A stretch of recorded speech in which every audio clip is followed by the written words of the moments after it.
Hi, I am Mohit and welcome to the second chapter of my Svalbard journey.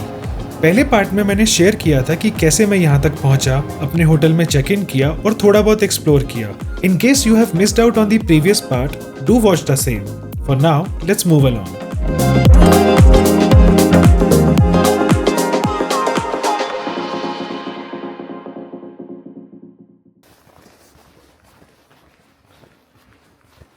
Good afternoon everyone. यहाँ पे है मेरा day 2 आज Svalbard में. Unfortunately मुझे आज सुबह से फ़ीवर हो रखा है, सो मैंने थोड़ा रेस्ट ही किया अभी रूम में और जस्ट अभी बाहर निकला हूँ. सुपर मार्केट तक जा रहा हूँ कुछ खाने का सामान लेने के लिए. 3 बजे का मेरा टूर बुकड है, ऑलमोस्ट 1 घंटे बाद. सो देखते हैं टूर कैसे कर पाऊँगा. टूर कैंसलेबल नहीं है और ना ही पोस्टपोन कर सकता हूँ क्योंकि और कोई स्लॉट्स अवेलेबल है नहीं. So let's see how the tour goes.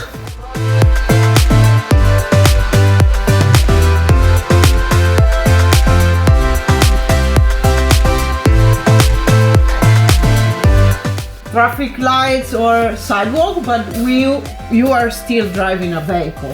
And of course, we can have other scooters going back and forth this Saturday, so I will ask you to pay attention. I will not speed up too much at the beginning, so we will realize together how far can we go based on your skills. We don't have to demonstrate anything to anybody. I want you to enjoy driving, the landscape and everything. But just please be focused on driving.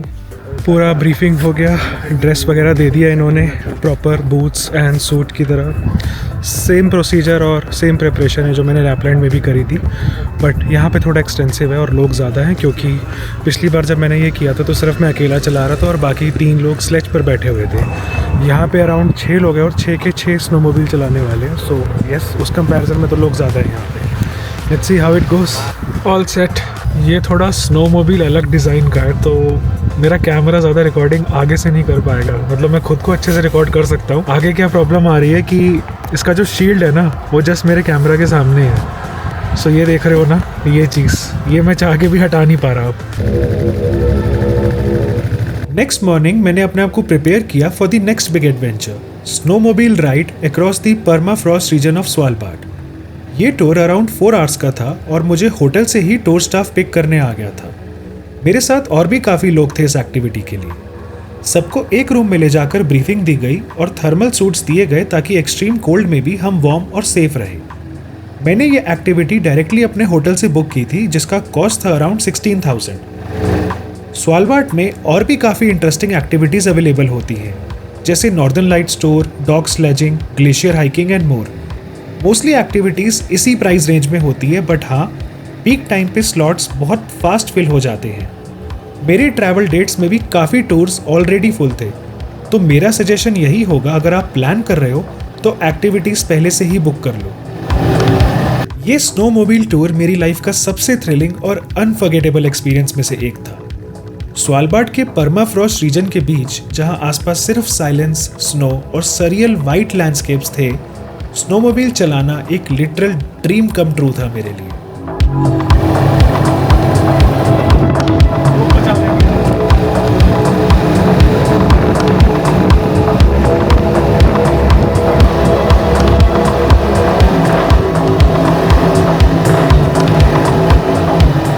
We only have a super huge and wide valley that is collecting all the water that is melting down from the snow on the mountain, and every valley will. हमारी tour guide ने यह भी बताया कि Svalbard का landscape इतना untouched और preserved है, इसीलिए यहाँ पे ह्यूमन इंटरफेरेंस मिनिमम है और यहाँ का नेचर इतना सेंसिटिव है कि अगर आप थोड़ा सा भी कुछ डिस्टर्ब करते हो तो उसका लॉन्ग टर्म इम्पैक्ट पड़ता है.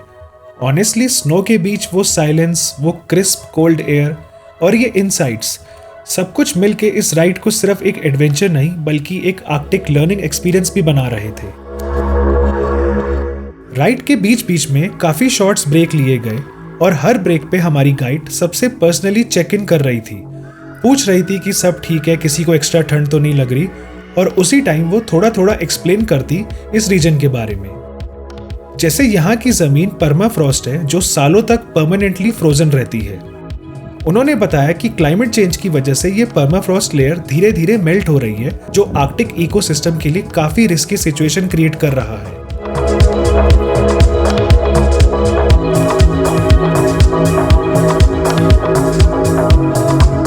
तो गाइड ने जो यहाँ ब्रेक लिया है इसने यही बताया, जो अभी जिसका मैंने थोड़ा सा इन्फॉर्मेशन दिया, कि ये जो कैबिन्स है जहाँ लाइट जल रही है ये माइनर्स के कैबिन है, बट अभी ज़्यादा कोल माइनिंग होती नहीं है क्योंकि इनको लग रहा है कि कोल माइनिंग के लिए भी इनको फ्यूल की ज़रूरत पड़ती है, क्योंकि यहाँ पे इलेक्ट्रिसिटी ज़्यादा होती नहीं है। तो कोल माइनिंग के लिए जो भी इलेक्ट्रिसिटी चाहिए होती है उसके लिए जनरेटर्स चाहिए होते हैं, और जनरेटर रन करने के लिए फ्यूल चाहिए होता है। तो अगर ये फ्यूल लेके आते हैं मेनलैंड से, लाइक टिपिकली यहाँ से पास में ट्रॉम्सो है या नॉर्वे की जो बाकी कंट्री के मतलब सिटीज़ है, ओस्लो वगैरह, सो उनको उतनी ही बात पड़ जाती है, हेंस कोल माइनिंग का कोई फ़ायदा नहीं होता। तो इसलिए भी कोल माइनिंग रोक दी गई है यहाँ पे इस पोर्शन के अंदर। In the middle of nowhere Svalbard में -30 में बिल्कुल स्नो और आइस के बीच में स्नो मोबाइल चलाते हुए, I mean this has been a epic experience.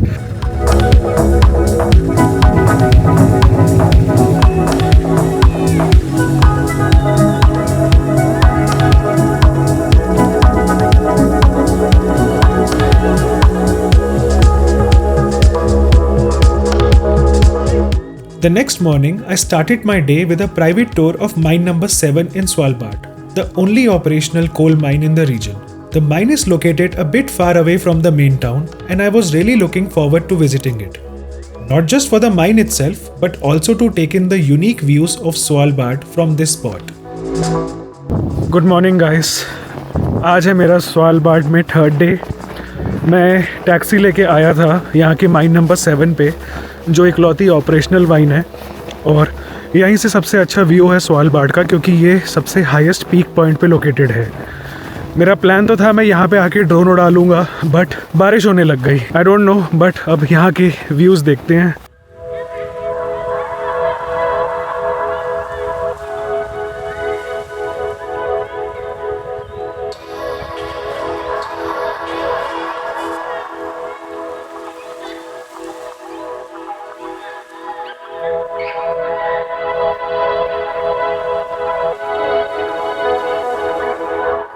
आज टेम्परेचर थोड़ा इंक्रीज़ हो गया है और यहाँ पे आइस मेल्ट होनी शुरू हो गई है। उस रीज़न से इतना स्लिपरी हो गया कि एक एक कदम बहुत देख के रखना पड़ रहा है। मैं 3-4 बार स्लिप होते होते बचा हूँ। ये टैक्सी ट्रिप जो था मेरा अभी टूर, ये बहुत छोटा सा टूर था। मुझे एक माइन देखनी थी और वहाँ पे ड्रोन उड़ाना था। लकीली बारिश थोड़ी देर के लिए बंद हो गई और मैं ड्रोन उड़ा पाया। अभी मेरा एक और टूर बुकड है, वो शाम को 4 बजे का है, जहाँ पे ये मुझे 3-4 लोकेशंस दिखाएंगे। Specifically I am interested to see the global seed vault. Global seed vault को डूम्सडे सीड वॉल्ट बोला जाता है, जो यहाँ स्वालबार्ड में लोकेटेड है। बेसिकली वो एक बिल्डिंग है जिसके अंदर दुनिया के अलग अलग देशों से सीड के सैंपल्स रखे हुए हैं, एंड कम से कम 10 लाख सैंपल्स या उससे भी ज़्यादा अलग अलग देशों से, इंक्लूडिंग इंडिया, वहाँ से सीड्स प्रिजर्व करी हुई है बेसिकली, कि अगर कल को कोई कैलामिटी आ जाती है या in case of any big earthquake या सुनामी जिससे हाफ ऑफ द अर्थ या मोर डिस्ट्रॉय हो जाता है, तो एक बिल्डिंग के अंदर सारे सैंपल्स प्रिजर्व किए गए हैं कि आगे आने वाली जनरेशन उनको यूज़ करके बाकी क्रॉप्स उगा पाए। और वो जो बिल्डिंग है वो यहाँ लोकेटेड है। उसके अंदर तो जाना मना है, उसमें अंदर नहीं जा सकते, बट हाँ बाहर से ज़रूर देख सकते हैं। And I am sure internet पे उसकी पिक्चर्स काफ़ी ज़्यादा अवेलेबल हैं। सो मेरा वहाँ जाने का प्लान है, उसको देखने का। एंड 2-3 लोकेशंस और हैं जो वो टूर में कवर होएंगी। यही प्लान है आज का, और बाकी कल मेरी फ़्लाइट है यहाँ से ओस्लो की, दिन को 3 बजे।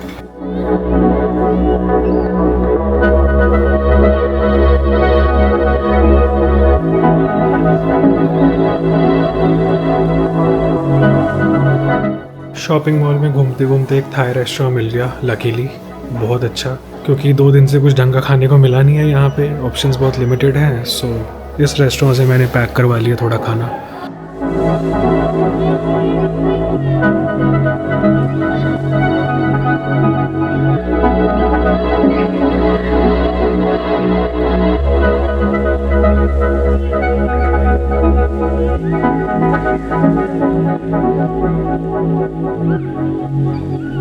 Hello everyone, good evening.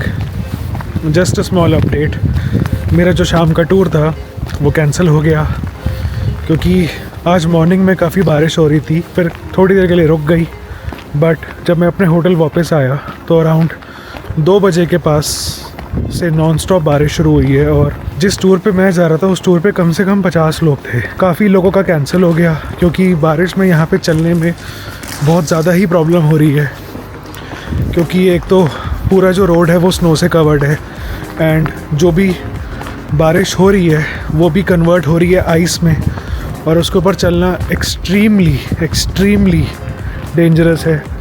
सो इसीलिए टूर वालों का मैसेज आ गया कि टूर हैज़ बीन कैंसल्ड और अमाउंट रिफ़ंड हो जाएगा। बट बात रिफ़ंड की नहीं है, बात ये है कि कल मेरी यहाँ से फ़्लाइट है और मुझे ये टूर इसलिए लेना था क्योंकि इसमें एक लोकेशन मुझे देखनी थी जो है ग्लोबल सीड वॉल्ट। सो अब मैं देखता हूँ किसी तरह सुबह टैक्सी करके अगर मैं जाऊँ ग्लोबल सीड वॉल्ट तक, क्योंकि मेरी फ़्लाइट दिन को 3 बजे की है। सो आई हैव इनफ टाइम। बाकी अभी मैं होटल में बैठ के बोर हो रहा तो मैंने कहा कि चलो यहाँ पे एक चर्च है, चर्च तक हो आते हैं।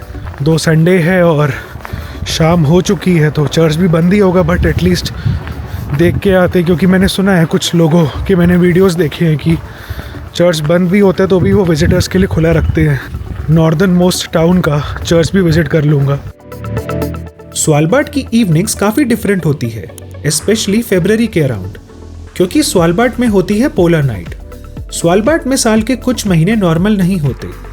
यहाँ अक्टूबर के एंड से लेकर जनवरी तक लगभग 3-4 महीने तक पूरी तरह अंधेरा रहता है, जिसे कहते हैं पोलर नाइट। इस दौरान सन होराइजन के ऊपर आता ही नहीं है और पूरा दिन एक ट्वाइलाइट जैसा डार्क ब्लू ग्लो रहता है।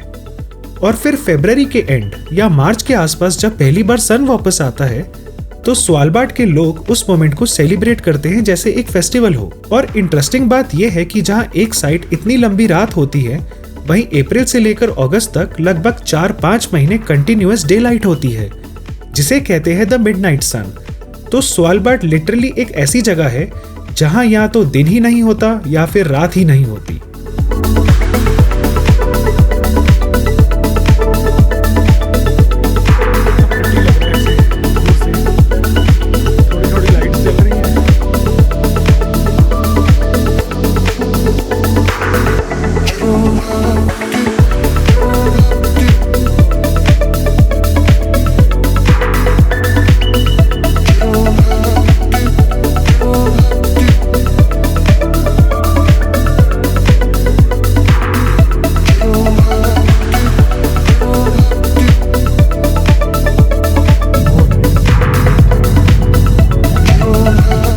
इसके बाद मेरा एक और टूर बुक था, local sight seeing tour of Svalbard. ये टूर रीजन के 3-4 इंपॉर्टेंट स्पॉट्स कवर करता है, लेकिन मैं पर्सनली सबसे ज़्यादा एक्साइटेड था एक जगह देखने के लिए, द ग्लोबल सीड वॉल्ट, जिसे लोग डूम्सडे वॉल्ट के नाम से भी जानते हैं।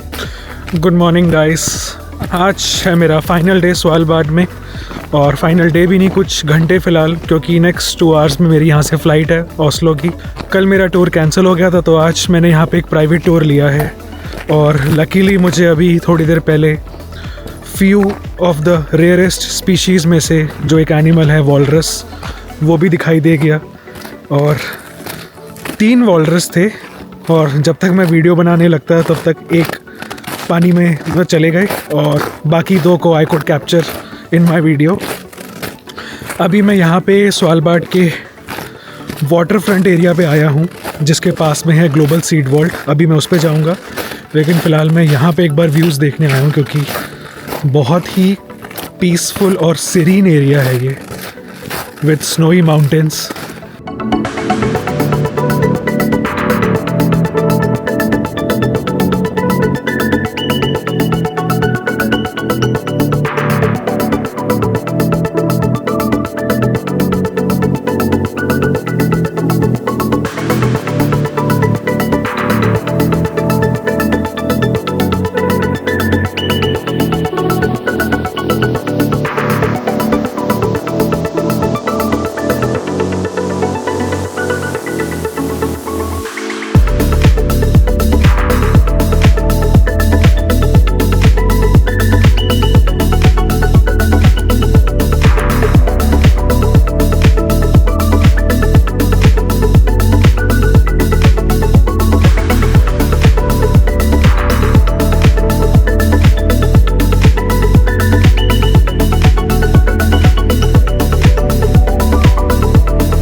मैं पर्सनली सबसे ज्यादा एक्साइटेड था एक जगह देखने के लिए, द ग्लोबल सीड वॉल्ट, जिसे लोग डूम्सडे वॉल्ट के नाम से भी जानते हैं।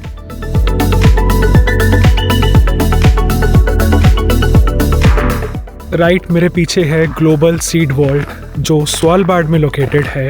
यहाँ पे ऑल ओवर द वर्ल्ड से 10 लाख से ज़्यादा सैंपल कलेक्टेड है। ये बेसिकली यहाँ पे सीड सैंपल को प्रिजर्व किया गया है in case of any mass extinctions, या कल को ह्यूमन रेस अगर खतरे में है और एनी कैलामिटी हैपन्स, तो यहाँ पे ये सारे सीड सैंपल्स प्रिजर्व किए गए हैं।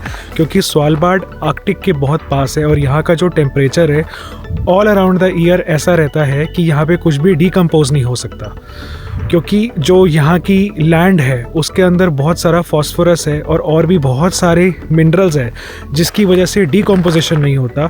और हेंस इस बिल्डिंग के अंदर बहुत सारे सीड सैंपल्स, रफली 10 लाख से ज़्यादा सीड सैंपल्स स्टोर्ड है। This is the global seed vault और also known as doomsday seed vault.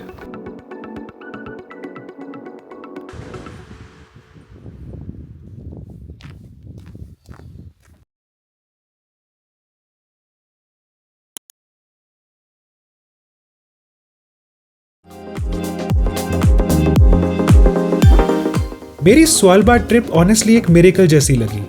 3 दिन लिटरली पता ही नहीं कब निकल गए और हर मोमेंट मैंने पूरा फील किया। ये जगह, ये एक्सपीरियंस हमेशा याद रहेगा। Definitely gonna miss this. लेकिन अब टाइम है नेक्स्ट चैप्टर का, ओस्लो। मैं ओस्लो सिर्फ एक दिन के लिए हूँ और चैलेंज ये है कि उस एक दिन में मैं पूरा सिटी कैसे एक्सप्लोर करता हूँ। So stay tuned. Next vlog होने वाला है फास्ट पेस्ड और full of discoveries. Don't forget to like, subscribe and definitely check out the Oslo vlog coming up next.